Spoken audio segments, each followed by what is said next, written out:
So the GTX 1060 3 gig. This is quite an interesting time to be taking a look at a card that came out back in 2016, but things are pretty crazy right now. And so I felt it would be a good idea to take a look at how some older GPUs have aged. The first on that list is the GTX 1060, and that's mainly because I'm actually giving this card away as well. So if you want a chance at winning this card, be sure to subscribe so you don't miss the official giveaway video that I'll be releasing again in a few weeks' time. All right, so I was lucky enough to find this card at Micro Center for $130. And I picked it up because it was super cheap. And I also wanted to do this video as well as give it away as a celebration of my channel breaking 5,000 subscribers. I don't want to spend a ton of time on specs, but I'll briefly run you guys through them just so you guys know, for those of you who don't know anything about this card at all. So this card was originally released back in 2016 at an MSRP of $199.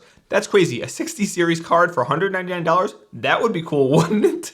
The model I actually have right here, and the model that I tested, was the EVGA GTX 1060 3GB version, and it's the single fan version. It's like their lowest end tier. And this card has a base clock of 1506 megahertz, a boost clock of 1708 megahertz, and 3 GB of GDDR5 memory that's clocked at 8008 megahertz. It also has 1280 CUDA cores, and it has a TDP of 130 watts with the recommended minimum power supply capacity of 400 watts. Now, as of making this video, you'll be able to find this card for between $150 and $250 on eBay, and occasionally you'll see it for about the same price on Hardware Swap as well. I definitely recommend staying under that $200 price point because this card is not worth it if you get it for over $200, even in today's crazy times. And the only advice I could really give you guys here is that you play the bidding system on eBay and have a ton of patience. Set yourself a limit on how much you want to spend, $180, $200, whatever it might be, and then go ahead and just bid. If it goes over that point, just move on to the next one. There's a ton for sale. Now, providing this is probably gonna be a placeholder GPU for many of you guys out there, so you can get something a little bit more powerful, I'd recommend pairing it with a CPU that will play well with the GPU that you want to grab. So for example, if you'll want to grab like a mid-range GPU, something like the RTX 3060 or the 6700 XT, I would say an i5-10400 or 11400F with a budget B560 board, or something like the Ryzen 5 3600 or 5600X if Ryzen is more, your cup of tea. Both great options, Team Red and Team Blue. One's gonna be cheaper than the other, but again, both great options. Now, as for benchmarking, I try to test a variety of games for you guys so you can see how this runs in 2021. And the settings on each game are not maxed out for every single game, so be sure to keep an eye on them because I have the details in each chart. Our test bench consists of the 3900X with all cores enabled, as well as with 6 cores disabled to kind of like simulate the performance of a Ryzen 5 3600. Along with that, I have 16 GB of Team Group T-Force Delta RGB memory clocked at 3200 megahertz, and that's also on the B450 Tomahawk Max motherboard. So to start us off, we have Grand Theft Auto 5. This is a game that predated even the GTX 1060 we have here, but it's a good game to test because people still play it, and it's a fun game, and it has decent graphics as well. At high settings, the simulated 3600 averaged a frame rate of 74 frames, while the 3900X averaged a frame rate of 73 frames. The game was very playable at these settings, and the aged 1060 was easily able to keep the game nice and smooth with no noticeable stutters. Next up is Assassin's Creed Valhalla. This is a newer title that really tests your hardware, and the 1060 was able to average a frame rate of 61 frames at low settings while paired with the simulated 3600. With the 3900X, we see nearly no difference with an average frame rate of 62 frames, and in either scenario, there were also no noticeable stutters. While we did have to drop the settings to low to produce playable frames, the game still looked absolutely great at these settings, and so it wasn't too shabby for a 5-year-old graphics card. Total War is a series I personally really like, and this GPU can handle Troy just fine even at high settings. Being that these games are typically pretty CPU intensive, better CPUs typically yield more frames. We don't see that here though because both CPUs we used are being bottlenecked by the GPU,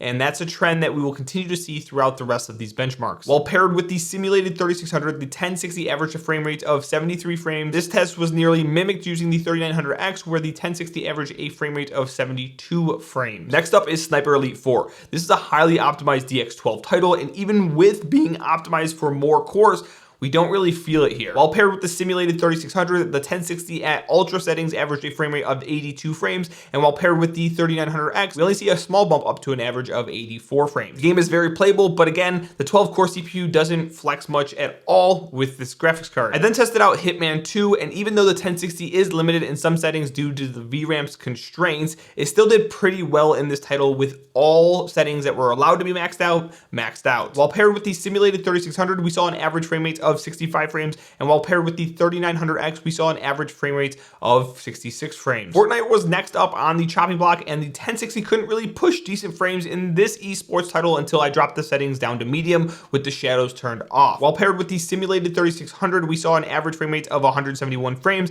and while paired with the 3900X, we saw a minor bump jumping up to an average frame rate of 174 frames. The great thing about dropping the settings was that the notorious Fortnite stutter was nearly non-existent at these settings too. The next game I tested was Valorant. I know this is an esports title, but I was really impressed with this card's effort in this game. At high settings and while paired with the simulated 3600, we saw a very competitive average frame rate of 210 frames. Now pairing it with the 3900X revealed basically the only game in all of my testing that saw a decent gain by moving to the better CPU. In this title, the 1060 averaged a frame rate of 220 frames. It's a pretty decent improvement, but still, it won't really be noticeable from one CPU to the other. And the last game I tested the 1060 with was Control. At medium settings, this game was almost at the 60 FPS sweet spot, but even though it wasn't quite there, it was still really playable. Paired with the simulated 3600, the 1060 had an average frame rate of 47 frames, and while paired with the 3900X, it had an average frame rate of 46 frames. I would definitely recommend dropping it down to low if you don't mind the drop in graphical quality, but still not too shabby even at medium settings